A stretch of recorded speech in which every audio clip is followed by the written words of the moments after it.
Now that we've spent a couple of days practicing how to draw pictures representing these word problems, we're going to finish lesson 8.3 with solving. We ended in day 1 with the picture drawn for this bottom example. A ship proceeds on a course of 300 degrees for 2 hours at a speed of 15 knots. That's what gave us that 30 on that left-hand or that right-hand side. Then it changes course to 230 degrees at the same speed for 3 more hours. That's how we got that length of 45. It says how far to the nearest tenth is the ship from its starting point. That means we're trying to look for this segment length on the bottom.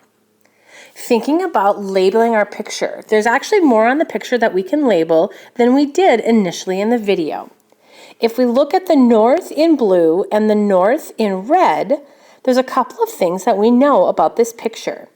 For starters, if this is a 300-degree rotation on that course, then this angle on the inside would be 360 minus 300, which is just 60. So we could label that. And then I know that the entire course up here in red is 230. However, this smaller portion would be 180 minus 60. This will eventually help us get to the inside of that triangle. So that north in red on the left has that angle of 120 degrees. Therefore, to get the angle inside the triangle, which is our ultimate goal, we would take 230 minus 120. That makes the angle on the inside 110 degrees. And that angle is going to help us in solving this triangle.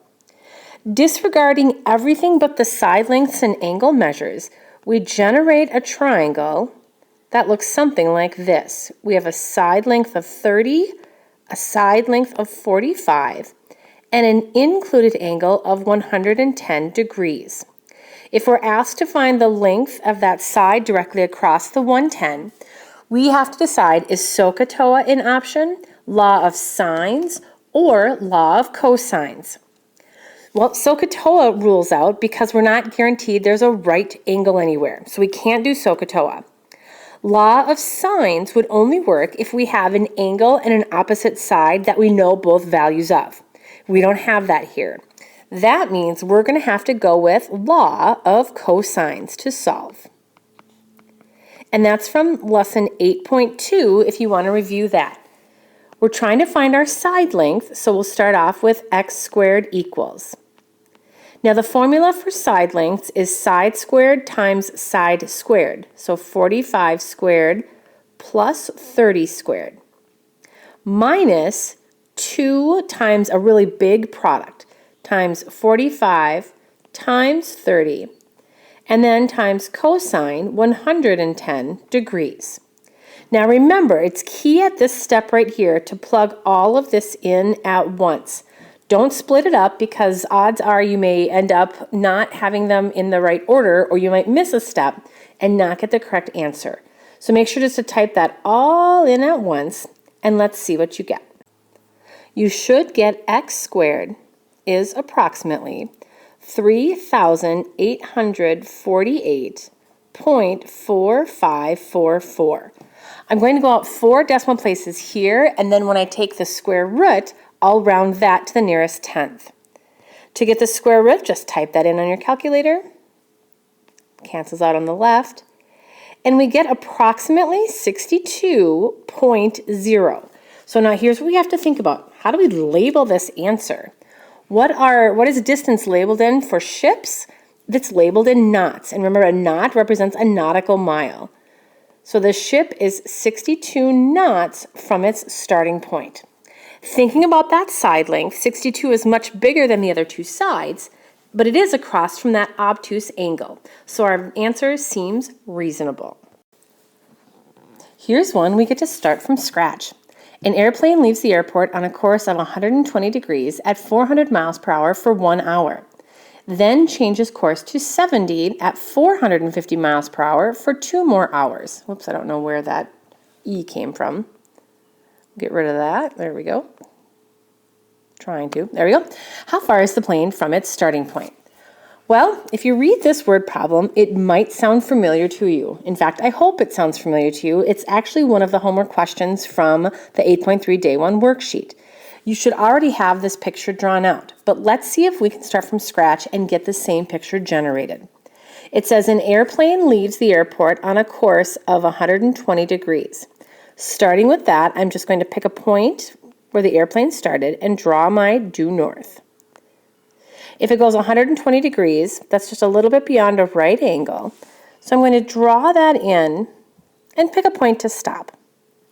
Now that angle is 120 degrees. And it says that we went for 1 hour at 400 miles per hour. So I'll label that 400. Planes. The plane then changes course to 70 degrees. And then when it changes course, we draw another north. Now it's only going to go 70, so that's kind of just a little bit less than a right angle. And it says at 450 miles for 2 more hours. So I'm going to make this one a little bit longer because that's going to be a greater segment than the first one. And I'll label that direction 70. Now it says that it went 450 miles per hour for 2 more hours. That means I'll just take 450 times 2, which would be 900.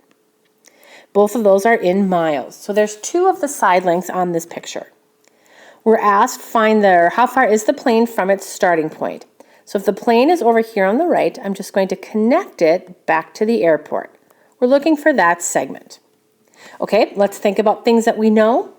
We know in this picture that if the 120 degrees in blue on the left has that certain connection with the orange or the red angle on the right with the orange north. If we do 180 minus 120, that little angle on the left-hand side down at the bottom would be 60 degrees. And now that is helpful to us because 60 degrees along with that 70 degrees means the angle inside the triangle itself is 130 degrees. Once we know that angle in between the 2 side lengths, we can generate a new triangle with that information. We have 400 over here on the left, 900 on the right, and we have 130 degrees in between them. Again, we're trying to find the length of that opposite side. We'll do law of cosines. See if you can set up the formula for law of cosines, and then round your answer to the nearest, I don't know, what does it say? It doesn't even say, does it? So we'll do nearest tenth again. Then press play, and we'll see if we get a match. I ended up getting x squared equals approximately 1,432,807.079. When I took the square root of that, I got approximately 1,197.0 miles. That's how far the airplane would be from its original starting point. Here's one final problem where the picture is drawn for you. The bearing from Pilot Knob Fire Tower to the Colt Station Fire Tower is north 65 east, and the 2 towers are 30 kilometers apart. A fire spotted by rangers in each tower has a bearing of north 80 east from Pine Knob and south 70 east from Colt Station. Find the distance of the fire from each tower. All right, so let's take a look at our picture. I see right away that we've got a north over here and a south down here, and then we rotated east in both directions. We know, let's see, what do we know? We know that the angle of 65 from the tower to, or from the Pine Knob Tower to the Colt Station Tower, that angle of 65 is going to be the same as the angle from the south towards the west, like the opposite angle. Those are the alternate interior angles. That's going to be 65 degrees. What else do we know? Oh, we know that little angle inside the triangle, if we do 80 minus 65, that angle right there, that little tiny angle in the corner is 15. And if that angle is 15 and the angle at the top is 65 plus 70, then we can get the angle formed by the fire if we do 180 minus 70 minus 65 minus 15, all those other angles. And I believe we get just 30. That would be that angle on the right. let's see, what do we know now? Well, we know that the angle of 30 is directly across side length 30. That means we could do law of sines on this one. We're asked to find the distance from from each tower to the fire. So there's two things we're going to calculate here. We're going to calculate this length in blue. I'll call that X.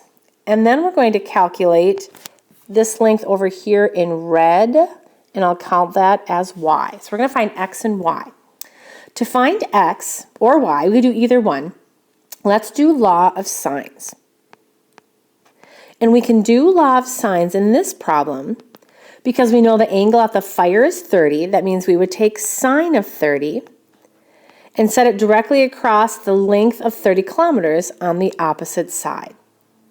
If we're going to find X first, that means I need the sine of the angle at the top, which means I need this entire angle right here. 65 plus 70 is 135 over X. And if you recall from 8.1, all we do here is cross multiply. If we cross multiply, we're going to get X times sine 30 equals 30 times sine 135. And we can get X by itself right now, simply dividing both sides by that sine 30. The nice thing about law of sines, I really like this anyway, is we can just type this all in at once. We don't have to worry about square rooting.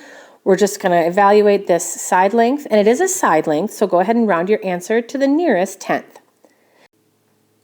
If we take 30 times sine 135 and then divide by sine 30, the distance from Pine Knob to the fire would be approximately 42. Oops, I don't know why I'm in red there. We want blue so that it matches the blue segment.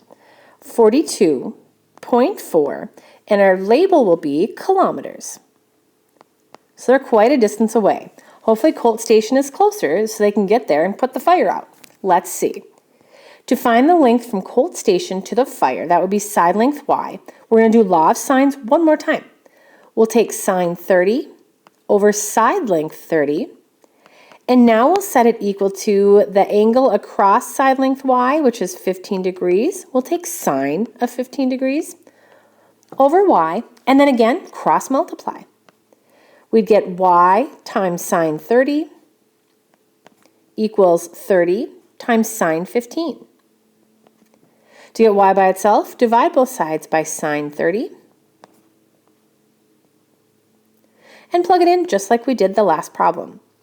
It does appear that Colt Station is quite a bit closer. If we take 30 times sine 15 divided by sine 30, we get approximately 15.5 kilometers. And that's how you could use law of sines as a way to find measures within a triangle. And these are your application problems, you guys. Use this as a guide to complete your worksheet for today.